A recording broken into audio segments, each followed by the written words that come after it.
Como seria uma luta realista entre um cavaleiro ou um aventureiro contra um ogro? Será que é algo que dá pra fazer? Será que o Shrek estaria aí em perigo? As coisas são muito mais complexas do que vocês podem pensar. E eu vou trabalhar tudo isso direitinho aqui com vocês hoje. Aqui é o Leonardo Chaba e vamos começar definindo que ogro que a gente vai usar aqui. E falo daquele como vemos em jogos como Dungeons and Dragons. Então, estamos falando de um ser humanoide muito forte que possui por volta de 3 metros de altura e em torno de uns 500 quilos. Eles têm uma pancinha. Mas aqui já começamos a ver um grande problema nos combates, correto? Nossos heróis são mas muito menores. E aqui temos então um problemão, que faz do ogro um monstro muito mais poderoso do que a maioria das pessoas poderia pensar, porque é justamente o alcance de um guerreiro que dá a ele uma vantagem absurda no combate. E é exatamente por isso que a lança, como já falei em muitos programas, é a grande arma das guerras, por causa da sua velocidade e do seu alcance. E, bem, um monstro bem maior do que você, que usa uma arma bem maior do que você, começa a ser um sério problema, não é não? Afinal, o alcance dele tende a ser maior, então vamos por passos. Primeiro, se considerarmos o ogro clássico, aquele pansudinho que anda quase peladão por aí usando uma clava gigantesca, as coisas já começam a ficar mais fáceis. A melhor forma de o enfrentar aí seria naturalmente usar alguma arma de alcance, porque essa é uma das coisas que a gente costuma esquecer nos mundos de fantasia. Você recebeu um ataque bem dado é quase certeza de morte. E, bem, no caso de um ogro com uma clava gigante, até mesmo uma armadura de placas poderia não ser lá algo muito eficiente para te proteger. Então, se o ogro tá lá pansudinho, só de tanguinha, você vai optar por um arco ou por alguma arma de arremesso. Até a funda, nesse caso, poderia ser muito efetiva, já que suas pedras saem numa velocidade muito maior do que o que as pessoas pensam e poderiam acertar aquela pancada caprichada na cabeça do ogro, no melhor estilo Davi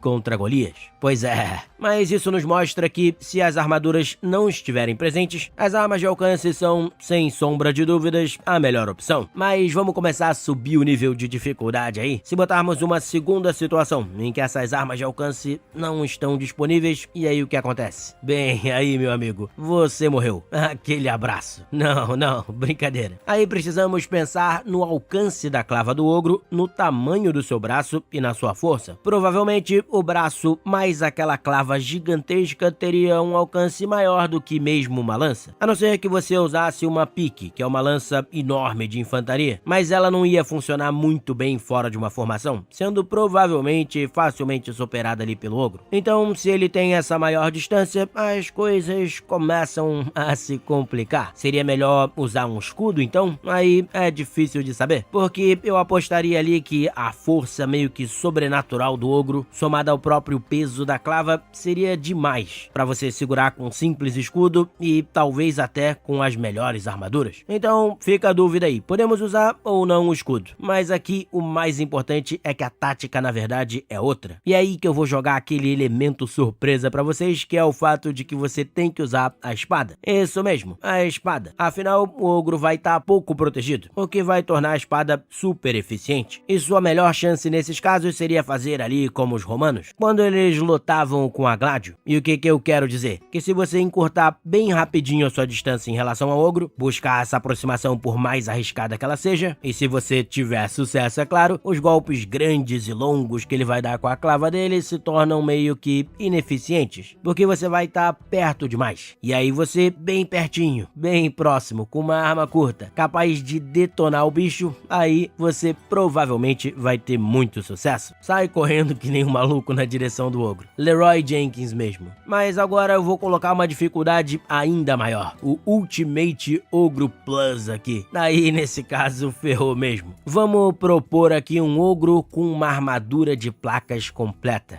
Rapaz, aí o tempo fecha. Um ogro usando uma dessas seria extremamente difícil de se enfrentar. Talvez fosse até melhor usar uma balista para atirar aquelas flechas gigantes mesmo, ou então alguma mini catapulta ou alguma coisa assim. assim, porque seria algo absurdamente difícil de se enfrentar. E as flechas, além da maioria das armas de arremesso normais, não teriam muito efeito lá numa armadura de placas completa. Então o ogro estaria razoavelmente protegido delas. E aí vocês começam a entender como a situação tá complicada. Talvez a única estratégia aí fosse atacar com o cavalo. Montado, creio eu, seria possível ali você usar uma lança bem mais longa, que ia permitir a você atacar o ogro antes que ele o atacasse. Talvez a lança não de fato perfurasse a armadura, mas o impacto podia machucar ali o ogro ou então derrubar ele. E aí, com ele no chão, você ia ter que partir pra cima ali com um martelo de guerra, uma massa, alguma coisa assim. E aí, provavelmente, você conseguia fazer um estrago. Então, talvez fosse essa a estratégia, mas esse é um ponto já bem difícil de se discutir, porque definitivamente um ogro com uma armadura de placas completa seria algo absurdamente aterrorizante de se encontrar numa batalha. E é isso, galera. Quis trazer essas questões legais e divertidas sobre as quais podemos pensar. Deixem aí as suas ideias nos comentários e quem acompanha pelo Spotify pode agora comentar por lá também, que eu posso fixar alguns dos seus comentários.